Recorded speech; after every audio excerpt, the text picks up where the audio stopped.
Assalamualaikum warahmatullahi wabarakatuh. Pada hari ini kita akan belajar mengenai pengembangan wilayah desa. Sebelum memulai, Bapak absen dulu ya. Pertama ada Lega. Oh ya, Rizky, Tiara Angelika, Tiara Sani, ada Sipa, Sania, Dinda, Nadala, suaranya. Oh ada Samaila, Abdillah, ada Bambang Yoga, Rian Hidayat, Helmi, Nada, Edi, ya, Nadila, Siti Halimatus, Nanti Lawati, Tasrul Gunawan, Dea Nadila, Imam, ada Deswandi, ada Tiara Najib. Ya, sebelum memulai pembelajaran, Bapak minta satu orang untuk memulai doa ya, untuk Indra. Siap. Sebelum kita mulai pelajaran, baiknya kita berdoa terlebih dahulu agar ilmu yang bermanfaat ini akan datang. Amin. Doa mulai.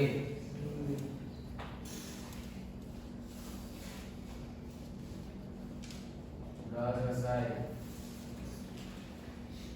Mungkin ya kita sudah tidak asing ya mendengar kata desa ya. Mungkin dari kalian sudah tinggal di desa, ada yang tinggal di desa? Bagus, karena kita dari tempat tinggal di desa juga harus bangga ya dengan kalah dengan kota.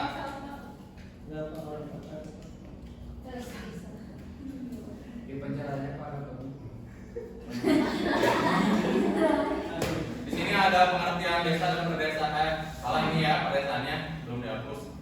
Desa secara harfiah berasal dari bahasa India, yaitu Swadesi yang artinya negeri asal, tempat asal atau kayak kampung halaman ya, tanah leluhur. Nah, pengertian desa ini sering diasosiasikan dengan sistem sosial terkecil yang terletak di wilayah yang jauh dari perkotaan. Sedangkan ada definisi yang diatur oleh Undang-Undang Nomor 6 Tahun 2014 tentang desa. Desa adalah kesatuan masyarakat hukum yang memiliki batas wilayah dan memiliki wewenang untuk mengatur dan mengurus urusan pemerintah kepentingan masyarakat setempat berdasarkan prakarsa masyarakat, hak asal usul atau hak tradisional yang berlaku. Mungkin di situ ada pengertiannya, ada juga pengertian menurut para ahli. Ada Dintarto, ada menurut Vince. Yang pertama ada Dintarto ya, wujud geografis yang muncul akibat unsur-unsur fisiografis, sosial, ekonomi, politik, dan kultural yang terdapat di suatu tempat dalam hubungannya dengan wilayah yang lain. Adapun menurut Vince ya, desa adalah kesatuan lokasi yang menjadi tempat tinggal dan bukan merupakan pusat perdagangan, karena di desa itu sering kali kita melihat kayak pertanian, jadi bukan bukan pusat pembelian gitu, tapi kayak pemasoknya. Kemudian ada berdasarkan konsep desa yang telah dijelaskan Bapak, dapat dijelaskan bahwa desa merupakan unit geografis terkecil ditandai dengan sistem sosial yang bersifat tradisional, memiliki potensi alam yang beragam, dan aktivitas ekonomi yang didominasi oleh kegiatan pertanian atau agraris. Selanjutnya ada sistem sosial ya, bagaimana sistem sosial ini di dalam suatu desa ini sangat penting. Kemudian ada hubungan kekerabatan, bagaimana pola interaksi hubungan kekerabatannya ini di desa ini seringkali kuat ya. Bagaimana jika ada sebuah masalah di desa ini seringkali dimusyawarahkan untuk mencapai keputusan yang baik gitu. Kemudian ada basis kegiatan masyarakat, bagaimana di desa ini basis kegiatannya ini ada pertanian, kayak peternakan dan lain-lain. Ada hubungan masyarakat, bagaimana hubungan masyarakat di desa ini seringkali kita ketahui bahwa keluarganya ini sangat penting gitu ya, sangat kuat ya, kayak gotong royong dan lain-lain, sangat membantu gitu satu sama lain. Beda dengan yang ada di kota ya, mungkin. Selanjutnya ada struktur data kependudukan, bagaimana di desa ini terdapat struktur dalam desa ini yang membantu dalam pengelolaan atau perkembangan desa. Selanjutnya ada klasifikasi desa. Mungkin di sini ada yang tahu desa mandiri ini bagaimana? Tidak tahu Pak. Oh tidak tahu. Mungkin saya mau menjelaskannya. Desa mandiri ini bagaimana desa yang sudah maju dapat mengelola potensinya, menjual dan mampu berdiri sendiri gitu. Enggak berbeda dengan yang ada di berkembang. Desa berkembang ini bagaimana sudah dikelola, namun kayak penjualannya belum baik atau aksesibilitasnya belum baik. Selanjutnya ada desa tertinggal. Bagaimana desa tertinggal ini pengelolaannya ini belum baik, kayak aksesnya sudah jelas ya, terbatas atau apapun dan yang lain-lain gitu. Kemudian ada klasifikasi desa, ada desa swadaya, desa swakarya dan desa swasembada. Nah, desa swadaya ini adalah suatu wilayah desa yang masyarakatnya ini sebagian besar memenuhi kebutuhannya dengan cara mengadakan sendiri. Maksudnya mengadakan sendiri itu bagaimana? Mungkin Menanam menanam tanaman sendiri. oh betul. Jadi kayak mereka itu menanam dan mereka juga yang memakannya. Betul. Nah, karena dan di desa swadaya ini seringkali kurang berinteraksi ya. Kayak ada contohnya di desa Lewi Demar, Kabupaten Lebak, Provinsi Banten. Desa ini didiami oleh suku Baduy. Adapun yang lain kayak Candi Cangkuang ya, sebelum tahun sekarang ini dulunya desa swadaya di Garut ya.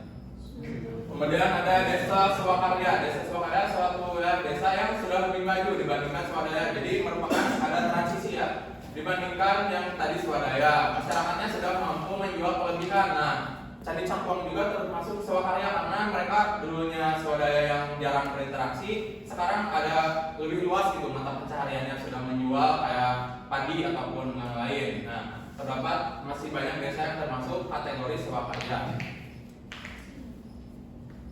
Selanjutnya ada desa swasembada. Desa swasembada adalah desa yang sudah mampu mengembangkan semua potensi yang dimiliki secara optimal. Yang dimaksud mengembangkan semua potensi, mungkin ada yang mau jawab? Mungkin ya? Jawab ya?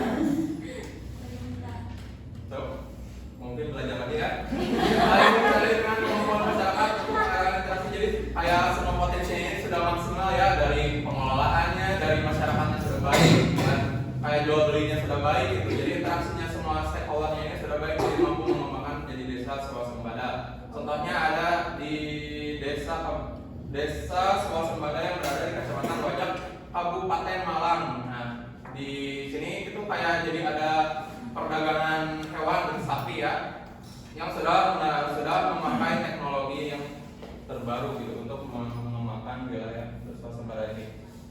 Selanjutnya ada potensi desa ya. Potensi desa adalah segala sumber daya alam dan sumber daya manusia yang dimiliki desa untuk dimanfaatkan sebagai penunjang keberlangsungan dan perkembangan desa.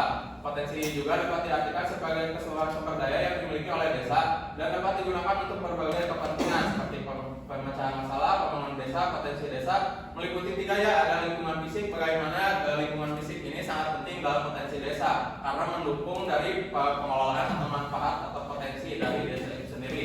Kemudian ada sumber daya manusia, bagaimana suatu desa ini jika sumber daya manusianya ini kurang, nanti juga pengelolaan atau pengembangan juga tidak maksimal. Kemudian ada kekuatan kelembagaan, bagaimana suatu desa ini memiliki kelembagaan dari berbagai pihak untuk membantu proses pengembangan wilayah desa. Mungkin di sini ada yang mau ingin menjelaskan potensi desanya di wilayah sendiri. Mungkin ya, boleh. Potensi desa di desa saya kan desa saya itu ada di dekat laut gitu. Ya.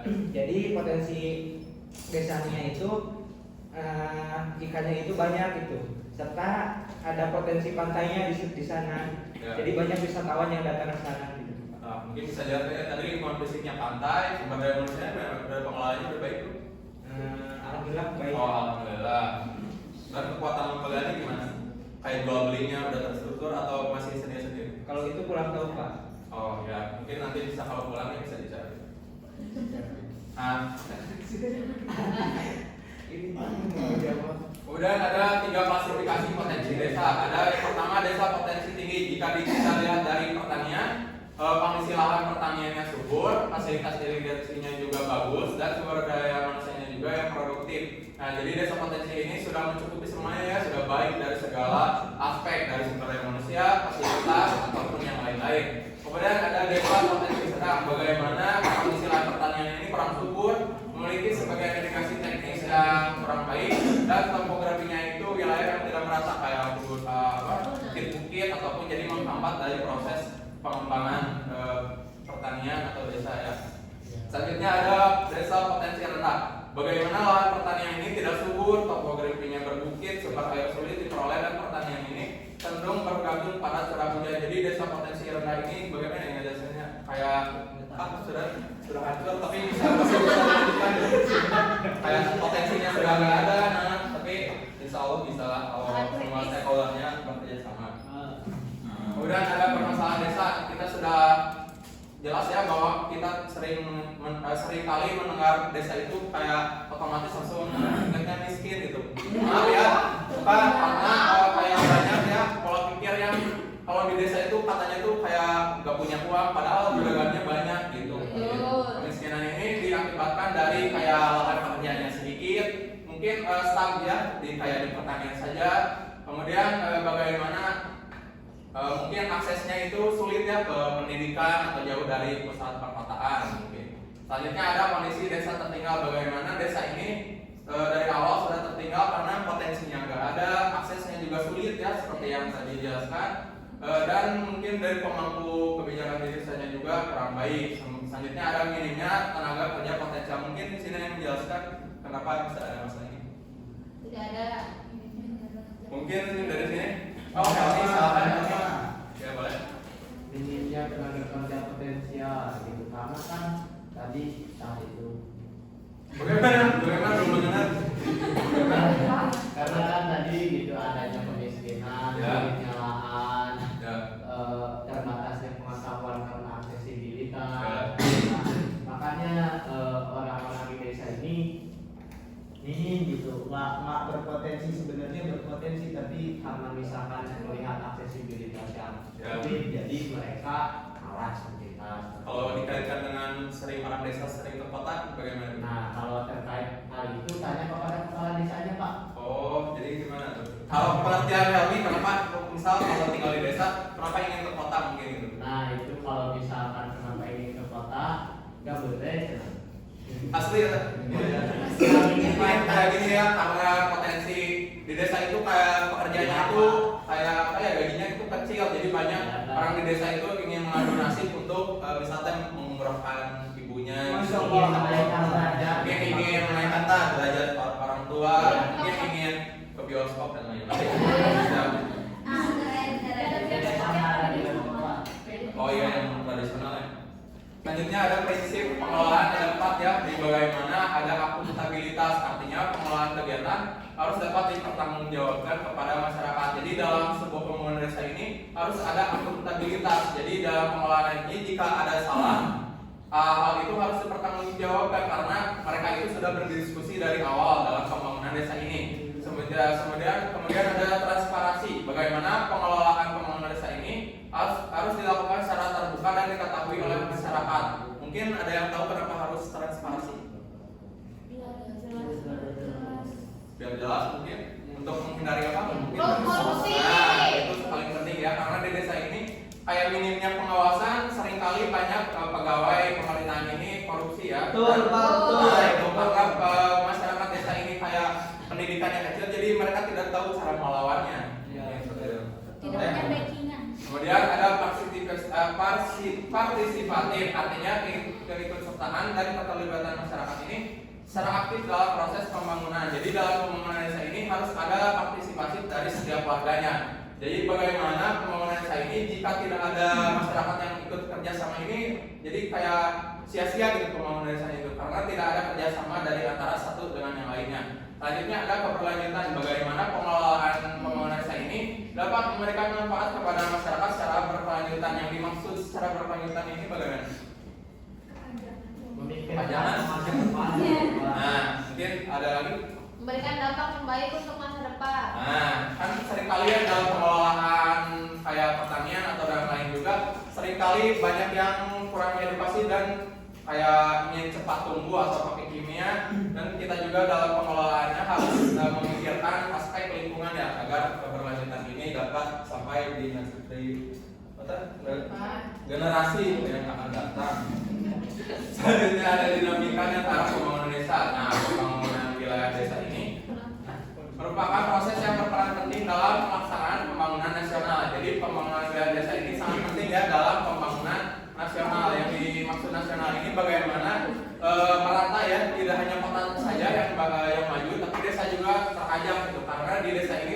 sudah ada tadi masalah minimnya kerja yang potensial, kayak anak mudanya sedikit, data kemiskinan dan aksesnya ini sangat sulit, mungkin seperti itu.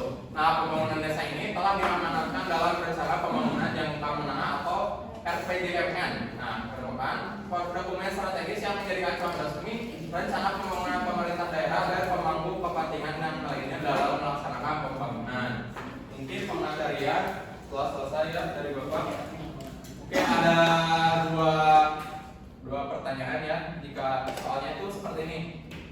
Nah, bisa jelaskan kayak desa tempatnya tinggal ini termasuk dalam potensi apa? Ada 3 kan? Ada desa potensi tinggi, desa potensi rendah, desa sedang, dan Anda juga bisa jika ingin dihubungkan dalam desa swasadaya boleh, swakarya boleh, swasembada boleh. Dan yang terakhir ini jika dikaitkan dengan prinsip pengelolaan ini, apakah prinsipnya ini sudah diterapkan dalam desa tersebut? Mungkin seperti itu. Nah, kalau tinggal di kota gimana? Jadi misalnya Anda desa di mana? Kota saya mau dari desa. Aduh, wisata yang boleh nggak wisata yang nenek moyangnya di mana gitu? Di laut. Neneknya.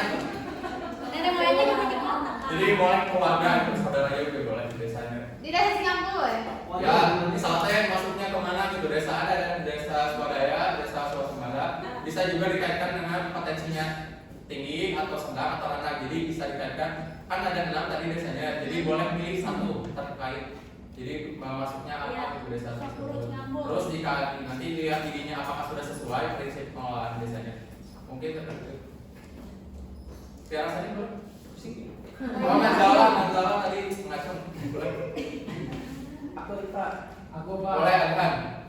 Ya, ada. Boleh. Tadi yang awal apa tuh? Yang mana mau bikin? Potensi. Ini boleh. Dalam potensi tinggi karena di sana itu. Mungkin desanya dulu. Oh iya, desa Sindang. Desa Sindang. Indramayu. Oh iya, Indramayu. Kabupaten Indramayu. Nah di sana itu untuk lahan pertaniannya itu mayoritas itu sebagai padi, Ya. petani padi. Kemudian itu tuh ekspornya udah sampai luas, udah seluruh Indonesia. Ya. Utamanya di Jakarta, pulau-pulau kota-kota besar ya. Ya. Dan selanjutnya Nah, jika dikaitkan dengan ini apa itu yang dirasa ada kan mungkin prinsipnya sudah apa yang mana yang sudah terlaksana? udah semua sih, transparansi, partisipatif, berkelanjutan juga. Wow. Oh, partisipasi bagaimana mungkin? Jadi masyarakat di sana itu rata-rata juga walaupun bukan pemilik area sawahnya, dia itu kayak ikut kerja aja gitu. Oh ya, Sebagai ikut penanam, Oh terus ya. panen gitu. Kalau transparansi mungkin Transparansi dari pengelolaan Ya. di sana kan ada lembaga swadaya desanya. Ya. Nah di situ sudah transparansi mungkin ya. Karena aku nggak berdua di situ. Kalau saran juga ada berarti ya harus diterapkan prinsip itu Gimana? saran untuk kemajuan desanya mungkin. Saran. Apakah ada yang kurang menurut Anda gitu? Paling ini menerapkan teknologi yang apa buat ngambil panen padi itu. Oh ya, supaya lebih cepat ya. Ya. Nah, oke, keren. Ya Pak. Wah, rumah seperti ini. Oh. Boleh. Pak, saya Pak. Boleh. Pak, saya Pak. Gimana? Gimana? Mungkin ada lagi? Saya Pak. Oh, boleh, Almi. Tadi Oh iya, Indra, boleh, kita jangan merayu. Boleh. Saya dulu aja Pak. Mungkin kan saya di desa apa yang Cipagetra yang Ya. berada di Kecamatan Mangkubumi. Nah di Mangkubumi itu kebanyakan kan pegunungan dan pesawahan. Ya.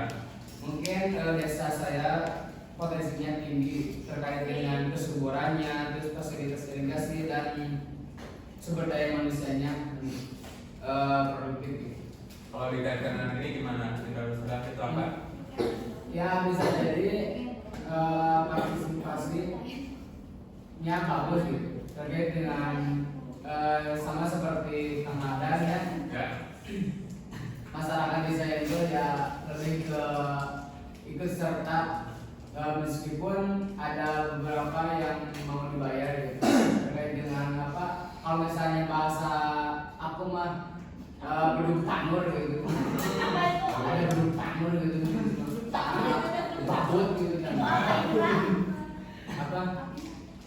itunya artinya beduk tanur itu seperti kayak yang ngalir apa sih?